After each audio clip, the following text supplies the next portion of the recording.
New York City mayoral frontrunner Zoran Mamdani announced last week that he was traveling to Uganda in a, quote, personal capacity. I'm going back to Uganda. I'm headed there in a personal capacity to celebrate Rama and I's marriage with our family and friends. But I do want to apologize to the haters, because I will be coming back. Well, according to reports, that celebration was a lavish 3-day party at his family's private estate outside Uganda's capital. The neighborhood is home to some of Uganda's richest citizens. The party was reportedly equipped with around 20 Special Force Command unit guards, some of whom were wearing masks. And one source telling the New York Post that several armed guards were stationed at one gate. Another source went on to tell the Post that the family had a cell phone jamming system on site. Reports say the party ended around midnight, with expensive cars seen taking partygoers to and from the lavish event. Talk about champagne socialism. And isn't it rich, Mark, coming from a mayoral hopeful that decrees and decries such wealth disparity and says, oh, everyone who has money, it should be given to the poor? What a hypocrite. Sounds like his supporters, all those rich people. Who, yes. I call these guys Mercedes Marxists, because that's pretty much what they are. This guy is a moron. He's never done anything with his life. He grew up with money. He knows slogans. He knows cliches. He's really never done anything effective. He's 33 years old. I admit he's older than Castro was when he took over Cuba. He was 29 years old. But if New Yorkers are foolish enough to vote this man into office, you will deserve him. He will destroy your job base. He will destroy your tax base. He will enrich Florida.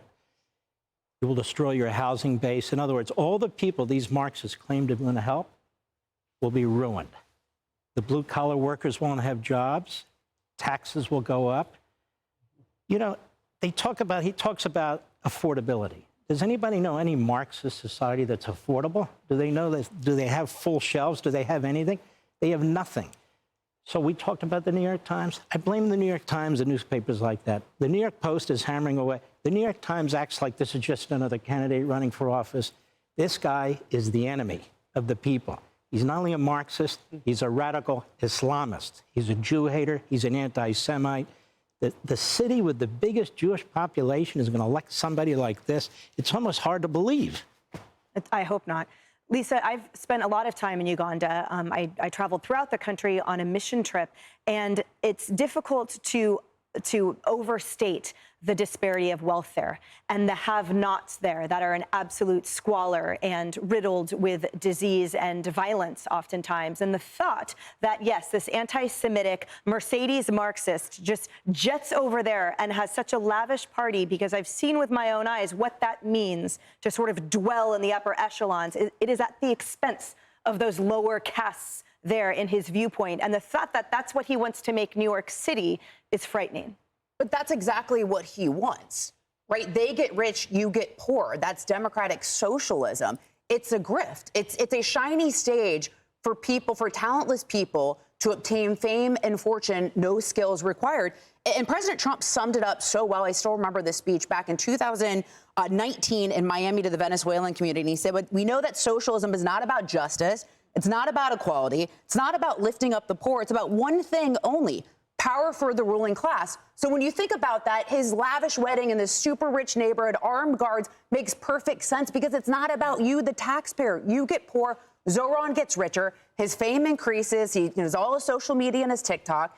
And as Mark had said, this guy is deeply unimpressive. The New York Post did an analysis of his work history and showed that he had only been employed for approximately 3 years between the time of graduating college in 2014 and being elected to the New York State Assembly in 2020, and then went on to be absent for 50% of the assembly votes. And he tried to be a rapper and couldn't even do that. So wake up, New Yorkers. And Harris, you and I have talked about often the hypocrisy we see in this radical left. You know, defund the police, but let's spend taxpayer dollars on a private security detail. So let's harken back to some of Mamdani's ex-posts. Quote, "We need to ban all guns," he said. "We need to defund it, dismantle it," referring to the NYPD. It is so interesting that he then had armed guards with guns outside his own wedding. Yeah, it makes you wonder what he anticipates will happen outside those gates that he's created for himself once his policies don't work. He's wiped away the police that can help protect the citizens. He's banned the guns that can help protect citizens, protect themselves.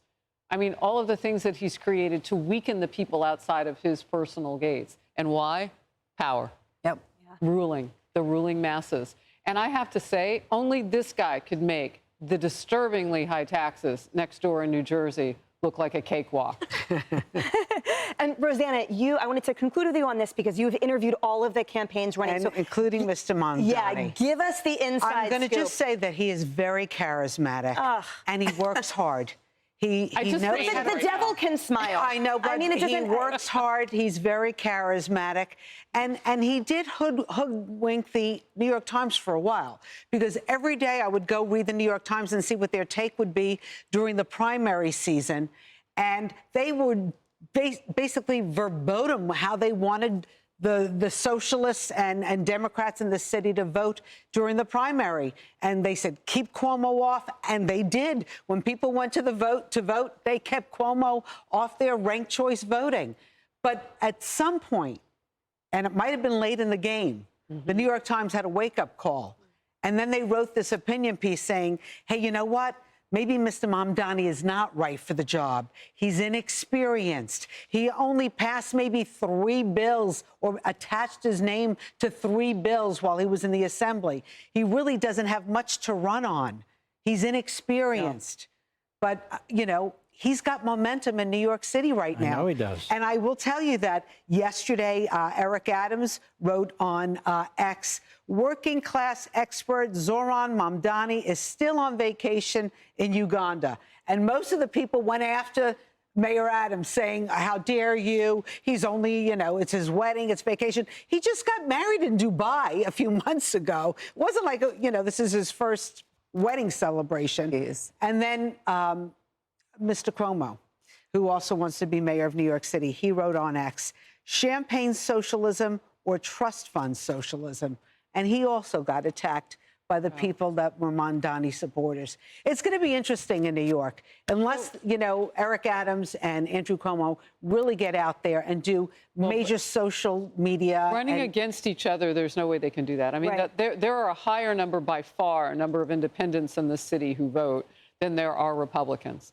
So even if you took all of what Curtis Sliwa has, you're going to have to get one of those guys out of the race. But I would say this, Mamdani has figured something out with younger voters. He lives on social media, and he knows how to reach them. And But he's that's also great. out in the community. But on voting He's also day, out in the community. On voting day, Cuomo won 13% more of the people who Mamdani swears he wants to help, that the lower income people. He's only reaching the rich.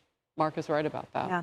And I find it so distasteful, and I know this isn't you saying it, but describing him as charismatic and there is nothing charismatic or joyful about an anti-Semite that refuses to denounce global. I mean, everything about him is a veneer, a very thin Joker veneer that has cloaked a massive Jew-hating, Israel-hating, Mercedes Marxist. And God help us if he comes close to being a mayor. I think that gets it done. Come on my Sunday show. Let's see how you do. Ooh. Come on my Sunday show, debate me one-on-one. Let's see how you do, pal. Do they Although I don't think he's Can going to we do come that. too? Because I love Florida. Hey, it's Will Kane. Click here to subscribe to the Fox News channel on YouTube. It's the best way to get our latest interviews and highlights. And click to subscribe to the Will Kane podcast for full episodes right now.